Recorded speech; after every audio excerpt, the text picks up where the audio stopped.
इनकलाब जिंदाबाद, इनकलाब जिंदाबाद, इनकलाब जिंदाबाद। हर जोर जुल्म की टक्कर में,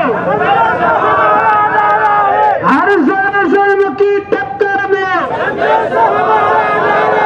अबू आसिम आज़मी जिंदाबाद, जिंदाबाद जिंदाबाद। अबू आसिम आज़मी जिंदाबाद, जिंदाबाद जिंदाबाद। बोल अबू आसिम हल्ला बोल, हल्ला बोल, हल्ला बोल। बोल अबू आसिम हल्ला बोल, हल्ला बोल, हल्ला बोल। बोल शान हिंद हल्ला बोल, हल्ला बोल, हल्ला बोल। बोल शान हिंद हल्ला बोल, हल्ला बोल, हल्ला बोल। इनकलाब जिंदाबाद, इनकलाब जिंदाबाद। हर जोर जुल्म की टक्कर में, हर जोर जुल्म की टक्कर में। आज समाजवादी मालेगांव की तरफ से अबू आसिम आज़मी का जो निलंबन हुआ, सस्पेंड किया गया, उनकी हिमायत में हमारा धरना था कि अबू आसिम आज़मी साहब महाराष्ट्र में वाहिद ऐसे लीडर और एमएलए हैं जो हर जुल्म और नाइंसाफ़ी के ख़िलाफ़ बोलते हैं। उनका हाउस में रहना ये सिर्फ़ उनके हलके के लिए ज़रूरी नहीं है, वो हमारे जैसे मालेगांव शहर जहाँ हमेशा जुल्म और नाइंसाफ़ी हमारे ऊपर हो रही है, ऐसी आवाम के लिए भी उनका हॉल में रहना ज़रूरी है। और उन्होंने किसी महापुरुष का अपमान नहीं किया, उन्होंने किसी के बारे में बुरा भला नहीं बोला, उसके बावजूद भी कानून को और जमहूरियत को किनारे रखकर उनको सस्पेंड किया गया। जो बात हाउस में बोली नहीं गई, उस हाउस ने उनको सस्पेंड किया। महाराष्ट्र में इस तरह से फिरका परस्त पार्टी के कई एमएलएज हैं जो मुसलसल ऐसे बयानात देते हैं जो कानून के भी खिलाफ हो, जो लोकशाही के भी खिलाफ हो। उनके खिलाफ कोई कार्रवाई नहीं करते हुए सिर्फ मामूली सी बात जिसका कोई मतलब ये नहीं था कि किसी का अपमान हो, उस पर उनको सस्पेंड करना और अबू आसिम आज़मी साहब को मुसलसल धमकी देना। उनको मुसलसल धमकी दी जा रही है जान से मारने की, क्योंकि एक फ़िल्म जो आई थी छावा, उस फिल्म से लोगों को एहसास दिलाया जा रहा है कि मुसलमान जो है वो शिवाजी महाराज या छत्रपति महाराज के खिलाफ थे।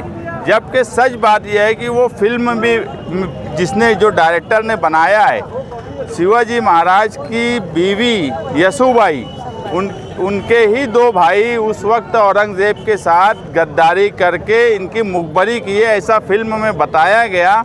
उस पर उनको नोटिस दी गई छावा के डायरेक्टर को, और उसने ये बात मानी कि हिस्ट्री में, इतिहास में छेड़छाड़ हुई है। उसके लिए मैं माफ़ी मांगता हूँ। जो फिल्म बनाने वाला डायरेक्टर आज माफ़ी मांगता है, उसकी फिल्म को देखकर लोगों को बताना कि वो सच बात है, ये बिल्कुल गैर मुनासिब बात है।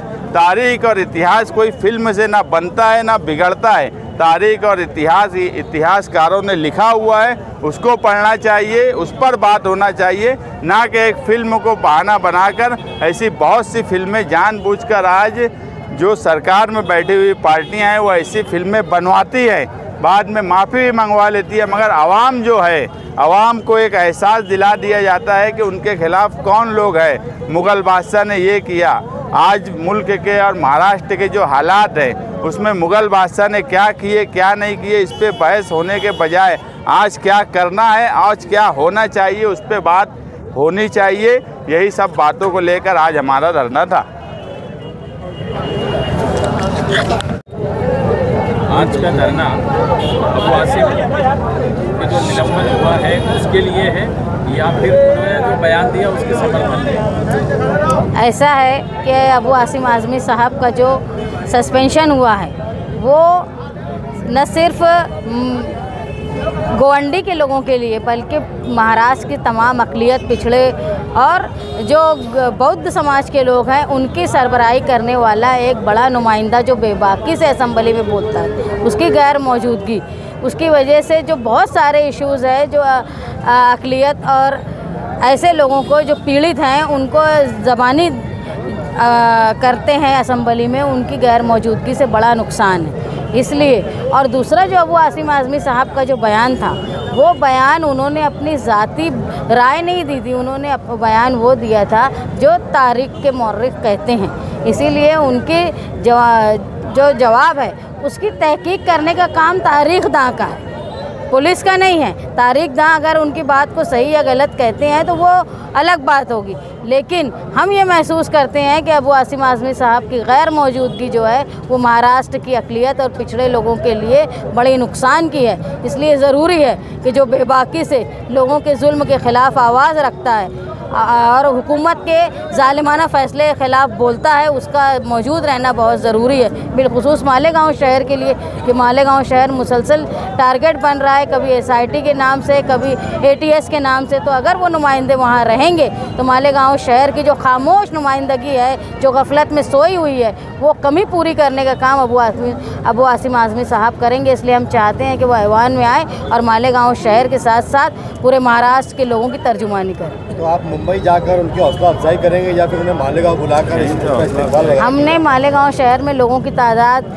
अलामती तौर पे जमा करके ये न सिर्फ अबू आसिम आज़मी साहब को बल्कि महाराष्ट्र की हुकूमत को भी बताया है कि एक सेकुलर लीडर का साथ जो आवामी वोटों से चुनकर आया है, उनके ख़िलाफ़ इस तरह का जो आप गैर मुनसिफाना फ़ैसला कर रहे हो, इसका एहतजाज महाराष्ट्र के लोग कर रहे हैं, मालेगांव के लोग कर रहे हैं। हमारा कॉन्टैक्ट अबू आसिम आज़मी साहब से है और मुझे यकीन है कि हुकूमत और गवर्नर इस बारे में सोचेंगे। हाकिम भाई ने कहा कि खास करके मालेगांव शहर का नुकसान हुआ है जी, उनको बाहर निकाल के मालेगांव की बात करने के लिए तो शहर के MLA भी है, क्या नुकसान हुआ है? मैंने कहा कि मालेगांव शहर के जो नुमाइंदे हैं वो आलकार बने हुए हैं, खामोश रहते हैं और उनको मालेगांव शहर में आज आप समझ लो 3-4 हज़ार से ज़ायद लोगों पर नोटिस बटी, लोग परेशान हैं। ATS की हिरासत में 2 ख़वातीन आज महीने भर से ज़्यादा हो गया, रमज़ानुल मुबारक में वो जेल में।